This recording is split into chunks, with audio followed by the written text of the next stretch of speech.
19h à Cotonou, mesdames et messieurs, bonsoir. Merci de prendre le rendez-vous de la grande édition du journal télévisé sur ESAE TV. Tout de suite, les principaux titres des informations à développer. Emmanuel Macron transmet des vœux de succès à Patrice Talon pour son second mandat. Le président français l'a fait savoir à travers une correspondance en date du 12 mai 2021. La substance de son message en début d'édition. Le président de la République et le chef de file de l'opposition ont procédé ce jour à la désignation de leurs représentants respectifs au sein du Conseil électoral. Découvrez leurs identités et leur parcours dans un instant. À 113 jours de l'ouverture des Jeux Olympiques Tokyo 2020, le Comité national olympique et sportif béninois a fait le point des préparatifs de la délégation béninoise. C'est à travers une conférence de presse dont vous aurez la substance dans ce 19h.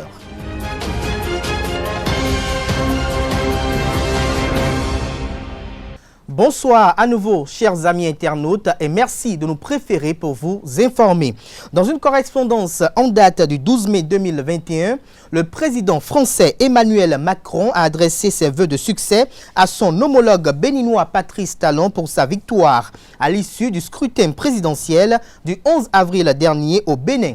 À la suite de la confirmation par la Cour constitutionnelle de votre réélection à la présidence de la République du Bénin, je vous transmets ainsi qu'au peuple béninois mes vœux de succès, a écrit le président français dans la dite correspondance.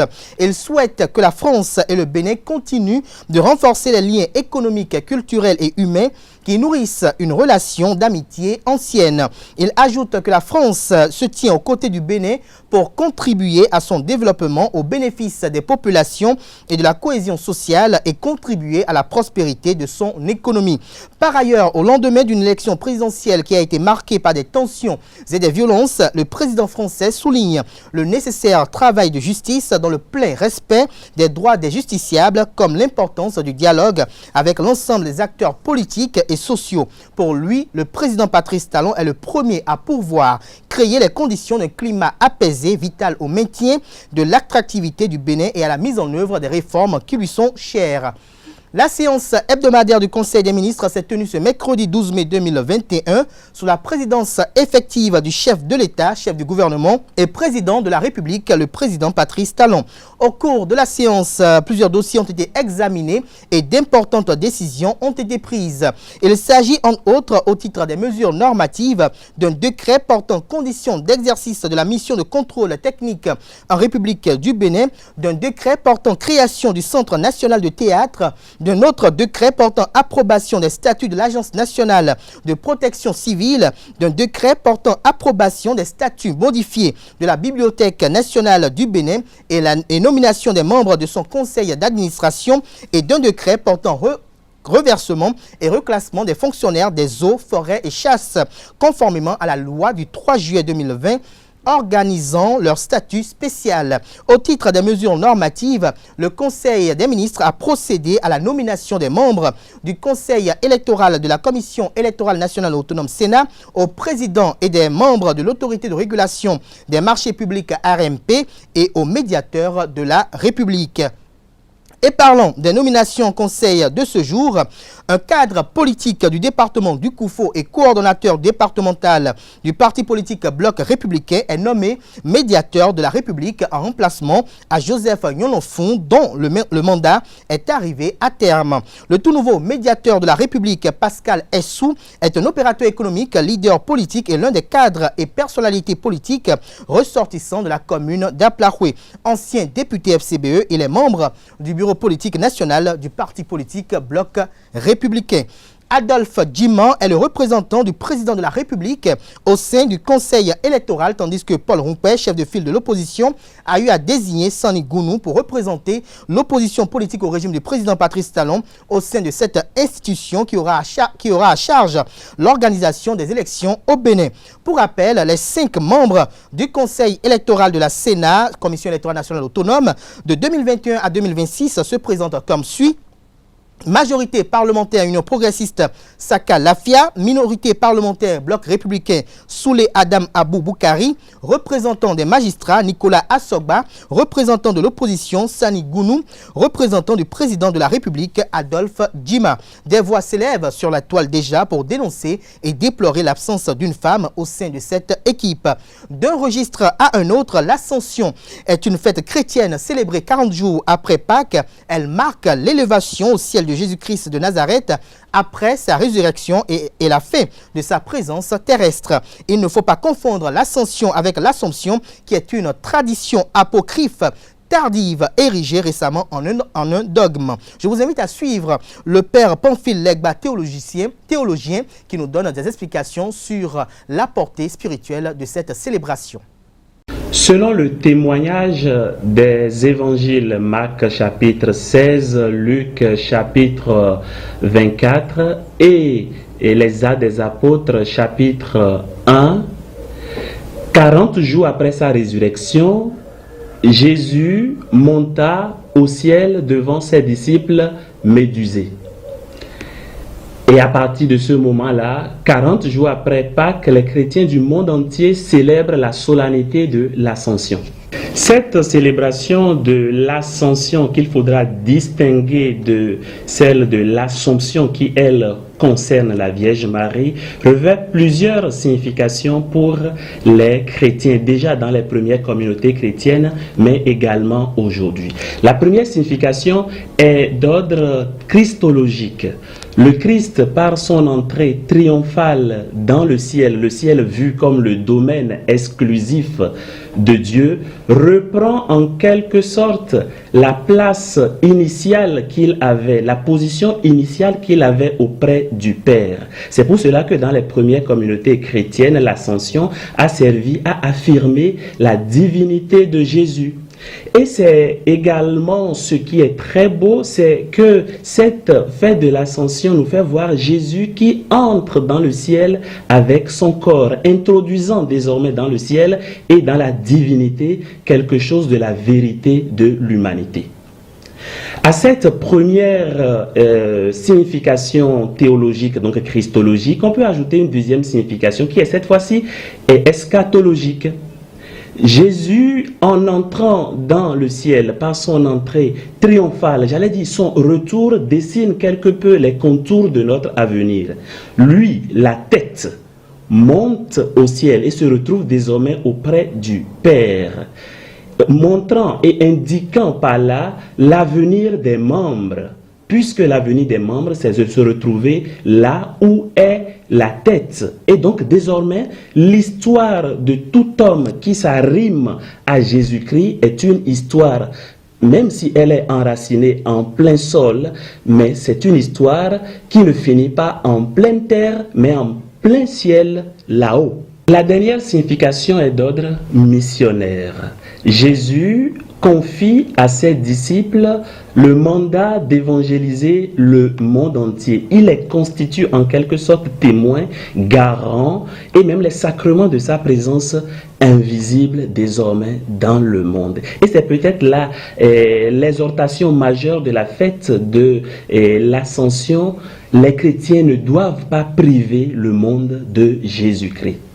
Car c'est désormais à nous aujourd'hui de prendre sa place pour que rien de lui ne s'efface. Car désormais c'est avec nos mains qu'il veut continuer à soigner les hommes. C'est avec nos cœurs qu'il veut continuer à aimer, à étreindre les hommes. C'est avec nos pieds qu'il veut courir sur les chemins de la vie pour sauver les hommes, les ramener à Dieu. La limite entre les publications médiatiques, le marketing et la communication n'est pas toujours évidente pour le public. Le travail des médias se confond parfois à la publicité, même si ce n'est pas le cas. C'est cette réalité que Jean Vianney Hassani défend au micro de Carles Kitome. C'était à l'occasion du rendez-vous hebdomadaire de Café Média Plus du 7 mai dernier à la Maison des médias Thomas-Meillansan de Cotonou. Suivons ensemble. De découvrir les nouveaux mets de ces restaurants-là. Quelque part, tu fais de la publicité pour ces restaurants-là. Bien sûr, bien sûr. C'est notre métier de tout. Mais en même temps, quand on va faire le congrès d'un parti et que on fait le résumé de ce que le fondateur il a dit, s'il dit des bonnes choses, on fait de la publicité pour lui. Donc notre métier, quelque part, c'est ça. Il y a une ambiguïté. Mais donc c'est l'esprit. Moi je vais faire le reportage dans ce restaurant parce que je trouve que c'est bon. Je trouve que ça va intéresser mes lecteurs ou mes auditeurs ou mes téléspectateurs. Pareil pour le chef de parti qui lance son mouvement. Parce que c'est bon pour mes lecteurs. Après, moi je m'occupe de ça et je n'ai pas besoin d'être... S'il me propose à manger, je peux même refuser. Certains refusent, certains journalistes refusent. Certains refusent de prendre. Les Français, hein, ils refusent. Certains disent non, je ne prends pas. Mais des fois on prend et c'est un plaisir. Pourquoi pas? C'est aussi de... Tu vois? Bon, donc, c'est comme si tu dis tu es journaliste sportif, hein, et tu vas payer avant d'aller voir le match.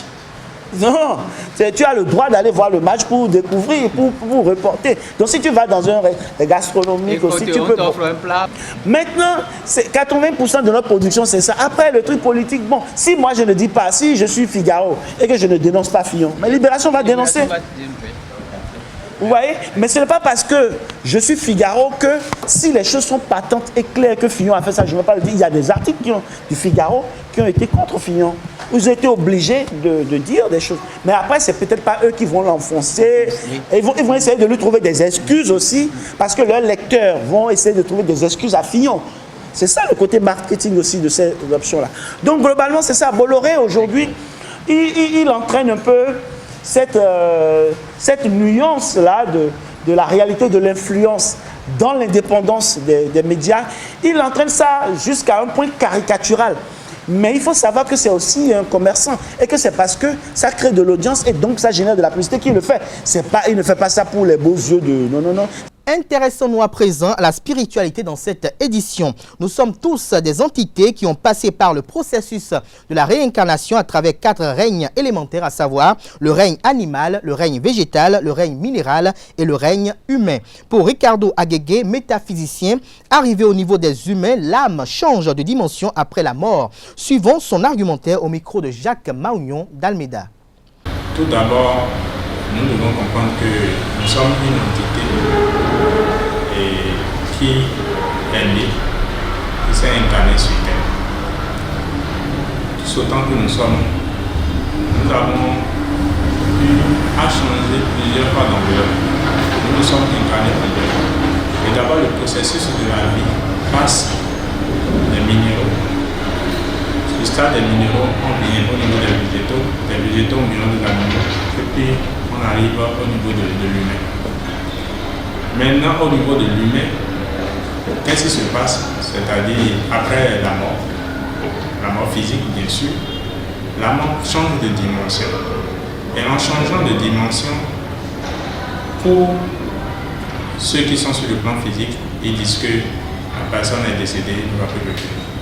Mais vous aurez dû constater que dans nos pratiques, dans nos religions endogènes, les gens disent souvent que l'âme, souvent aussi c'est la maman qui décède et que c'est une fille qui naît le même jour.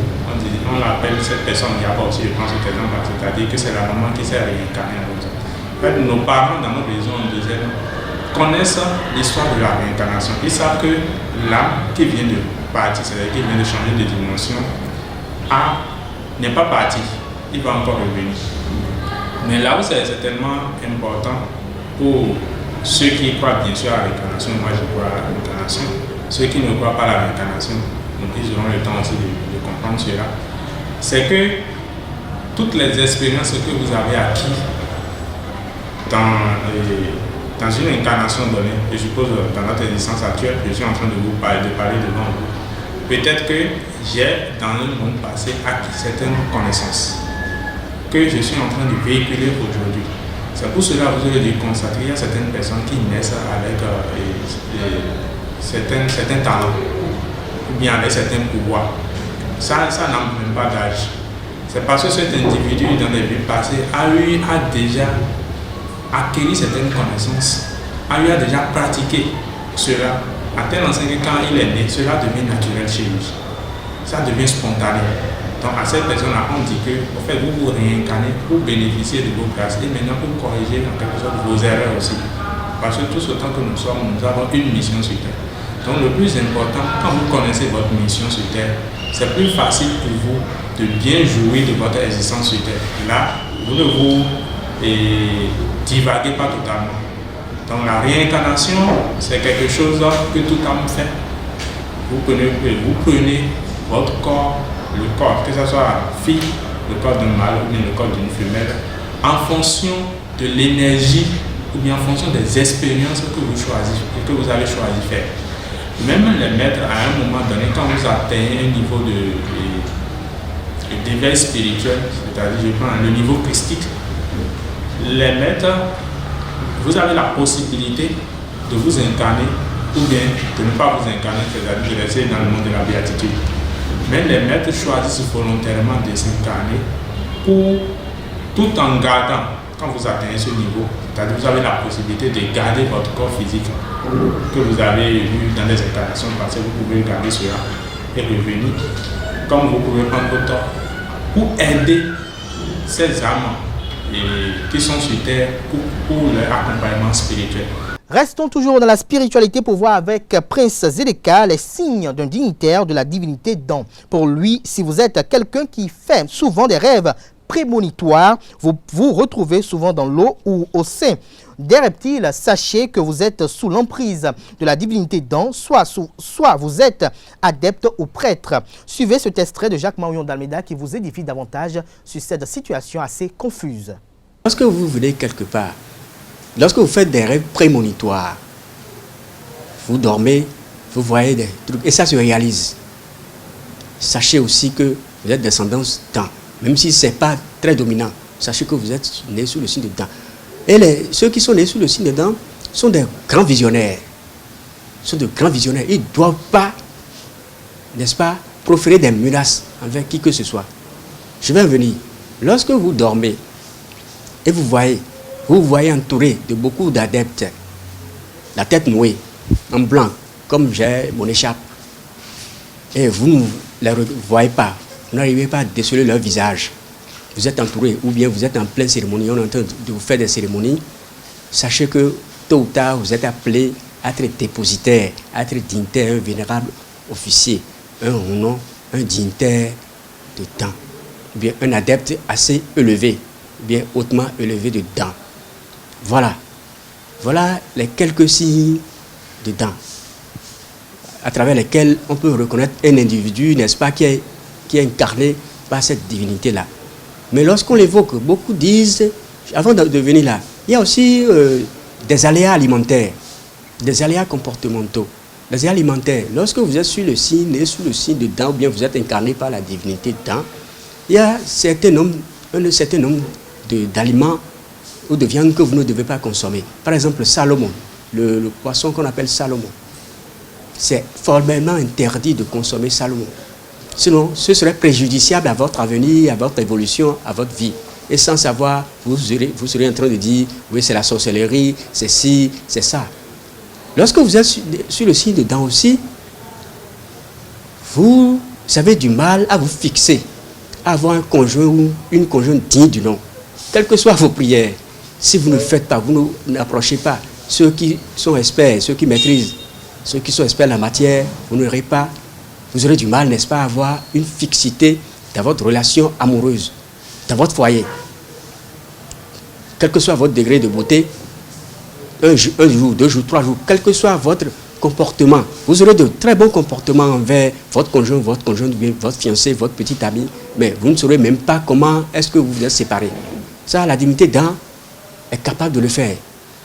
Et moi qui suis ici, qui vous parle ce matin, le prince Zedeka, ça m'est arrivé aussi. Il a fallu que j'aille faire des cérémonies, que j'aille être interné au couvent. J'ai fait mon couvent, j'ai fait Pesoupanou, à Sey. C'est là où j'ai fait ma cérémonie et je suis resté 3 mois là-bas pour faire la cérémonie. Et à l'époque, la divinité s'est manifestée à moi. Je suis à Pukesi. Je le dis à haute intelligible voix, incarné par la divinité marine à Puké. Oui, quand on invoque ce nom, beaucoup ont peur, ça fait frémir. Non, il faut respecter les principes. Ça n'a pas été facile avant de me fixer, avant que j'aie une fixité dans ma vie conjugale. Ceux qui me regardent actuellement savent de quoi je parle. Ça n'a pas été du tout facile. Il a fallu que je fasse des cérémonies, j'aille faire les consultations à bord du fond, malgré que je suis du domaine. Il a fallu que spécifiquement je m'attelle à ce côté-là pour pouvoir déterminer. Sport dans cette édition, à 113 jours de l'ouverture des Jeux Olympiques Tokyo 2020, le Comité national olympique et sportif béninois a fait le point des préparatifs de la délégation béninoise lors d'une conférence de presse ce mardi 11 mai 2021 à son siège. Cette sortie médiatique vise à lever les équivoques sur les conditions de participation et de préparation des potentiels athlètes béninois aux JO Tokyo 2020. Julien Minavoa, le président du Comité national olympique et sportif béninois, a présenté le tableau des potentiels athlètes pouvant représenter le Bénin à la 32e édition des JO du 23 juillet au 8 août 2021 prochain. Nous aurons comme sport l'aviron et l'athlète qui, lui, déjà a obtenu sa qualification. Et il n'y a plus aucun doute pour sa présence à Tokyo, s'appelle Prével Rekanti. L'athlétisme, jusqu'à aujourd'hui où nous parlons, n'a encore enregistré aucun athlète ayant rempli les conditions de qualification. Il faut être clair là-dessus. Et s'il faudrait que la situation reste ainsi jusqu'au dernier moment, le Bénin se retrouvera à ces Jeux en athlétisme avec 2 athlètes, un garçon et une fille. C'est-à-dire le garçon le plus performant de la discipline de l'athlétisme que nous aurions retenu et la fille la plus performante de la discipline que nous aurons retenue. Ceci sous le contrôle de la Fédération internationale d'athlétisme. Il y a un seul garçon qui, pour le moment, caracole, sans avoir rempli les conditions, c'est-à-dire qu'elle n'a pas réalisé encore les minima de sa discipline, et qui s'appelle donc Ntia Romeo. Il fait le saut en longueur. En ce qui concerne la fille, nous avons une paire de filles. Celle qui fait la discipline combinée, l'heptathlon, c'est Mademoiselle Odile Avanwanou. Celle-là, elle est championne d'Afrique. Elle a été finaliste au dernier championnat du monde d'athlétisme. L'autre qui fait les 800 mètres, elle n'a pas encore atteint la performance qui lui avait permis de se retrouver en bonne posture pendant les derniers Jeux olympiques et pour lesquels elle est aujourd'hui vraiment adulée par nos compatriotes.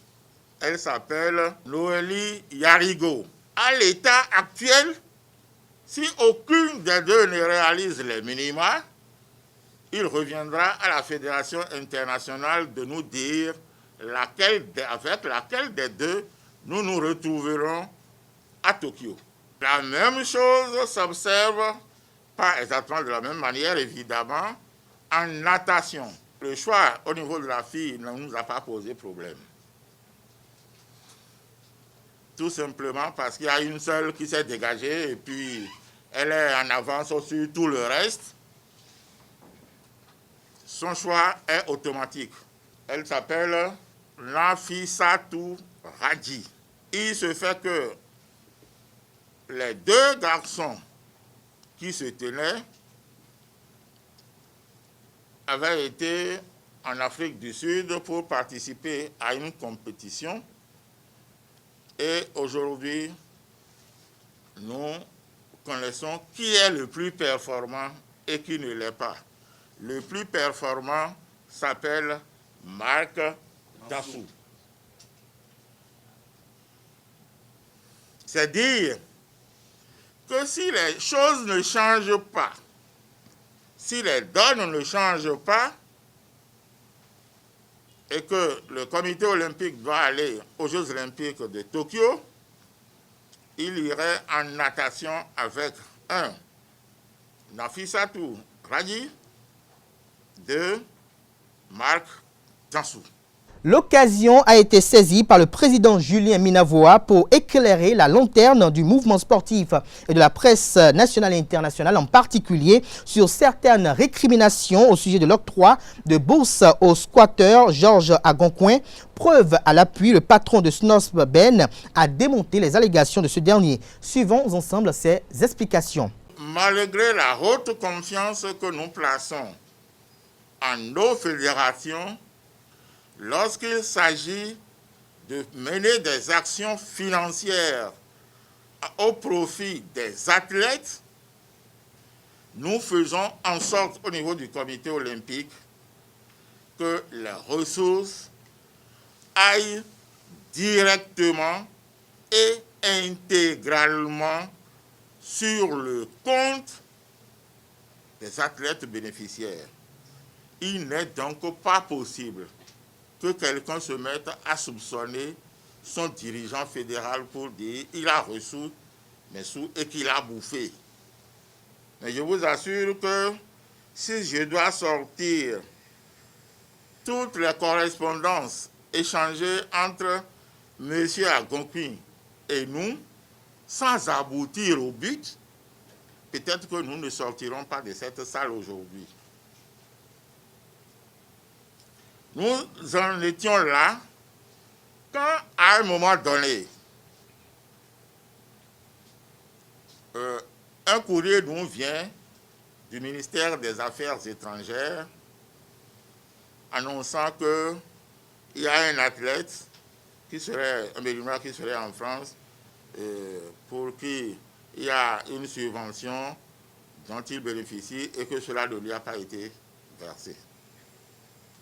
Et on nous demande donc de dire ce qu'il en est.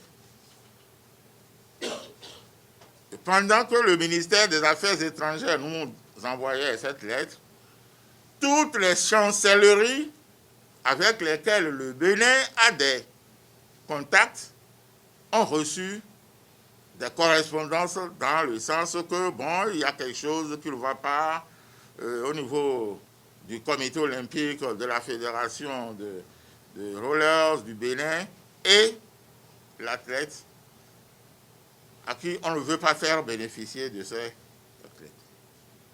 Mais ce que nous avons demandé qu'on nous fournisse n'arrive pas. Nous étions obligés, puisqu'il s'agit d'une correspondance, de répondre au ministère des Affaires étrangères. La réponse faite au ministère des Affaires étrangères se trouve là. Ceux qui veulent bien fouiller davantage peuvent toujours arriver au secrétariat du comité olympique. On peut leur faire copie.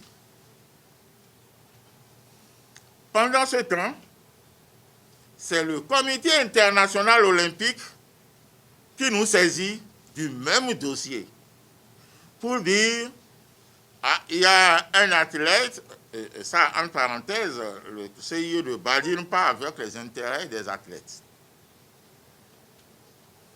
Il y a un athlète béninois qui se trouve en France et qui doit bénéficier d'une subvention que vous ne lui faites pas parvenir. Qu'en est-il? Nous avons donné les explications et un écrit est venu pour confirmer cette demande d'explication et nous avons aussi écrit pour confirmer nos explications. Et le comité international olympique nous demande, est-ce que malgré ce comportement de l'athlète, vous voulez toujours continuer à le soutenir? Nous avons dit, notre objectif c'est d'obtenir des athlètes qualifiés pour les Jeux olympiques, l'intéressé ayant les potentialités, quel que soit ce qu'il fera, c'est exactement comme un enfant prodige. Nous continuerons toujours de l'admettre. Alors, le CIO nous a dit, dans ces conditions, écrivez-lui pour lui faire savoir que le Comité international olympique est disposé à l'accompagner de 10 000 $. Ça, c'était en 2020. Il fallait donc qu'on aille au plus pressé. Monsieur, pour répondre à la lettre que nous lui avons adressée, pour lui faire savoir, n'a fait que ramener ce qu'il chantait par rapport au fait qu'il n'a pas eu les 10 millions qu'on lui avait promis. Où est-ce que c'est passé? Nous avons transféré ce courrier au CIO pour dire, voilà la réponse, voilà la lettre que nous avons envoyée à l'athlète et voici la réponse qu'il nous a faite. Alors là, au niveau du CIO, les gens disent, alors laissez-nous lui répondre. C'était à l'instant des propos recueillis par Seton Delarus Adiagbenon et Quentin Amoussou. C'est sur ces mots que je mets un terme à la grande édition du journal télévisé de ce soir sur EZAE TV. Merci pour l'attention et bonne fête de Ramadan et bonne fête d'Ascension à toutes et à tous. Et retrouvez demain Kaleski Tomé pour la grande édition du journal télévisé sur EZAE TV.